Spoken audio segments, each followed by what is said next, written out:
আদা রসুন paste, tomato, পেঁয়াজ, গরম মশলা, চিকেন পাউডার, দই, লেবু, টমেটো, কাঁচা লঙ্কা, জিরা পাউডার, সরষা পাউডার, গরম মশলা গোটা সব দিয়ে একবারে মাখিয়ে পেস্ট করে দিবে বাস। খাবারটা নিয়ে আসলাম, পরে 360 টাকা নিয়ে নিল।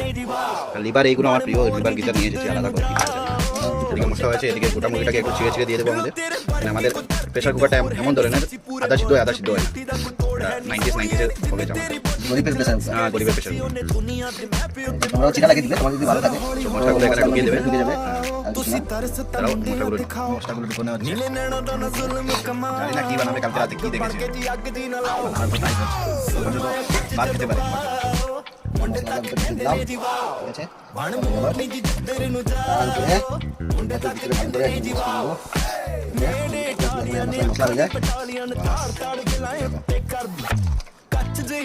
তোমরা বাড়িতে ট্রাই করতে পারো, ট্রাই করে বলবে কমেন্টে কেমনি হয়েছে বলে। হ্যাঁ, চলে গেল ভিতরে। এখন এই মশলাগুলো ডাবেন কি? মশলাগুলো যাবে এবার ভিতরে। ঠিক আছে, মশলা যা আছে সব মশলা চলে গেলো। কীভাবে জানে না আবার, ছোটোবেলায় জানো। সব কিছু দিয়ে এবার ঢাকনা লাগিয়ে দেবো। বাস, এখন হয়েছে তো, এরপরে খাইয়ে দিলাম। কীভাবে জানি না, হওয়ার পরে ভিডিওটা আবার শুরু করতাম। এটাকে ঢুকে দিলাম। বাস, তৈরি হয়ে গেল। এদিকে হিং ভাজা হয়েছে, এখন খাওয়া হবে। এই দেখো। একটু দেখে দাও। ঝরে ঝরে পড়ছে, ঝরে ঝরে পড়ছে, ঝরে ঝরে পড়ছে, এই ঝরে ঝরে পড়ছে। আজকে এই দেখো লেগ পিস ঝরে ঝরে পড়ছে। রাত্রে হবে রুটি। এই দেখো লেগ পিস দেখো, ঝরে ঝরে পড়ছে, ঝরে ঝরে পড়ছে। এখন খাওয়া বসে গেছে। লেগ পিস ঝরে ঝরে পড়ছে, ঝরে ঝরে।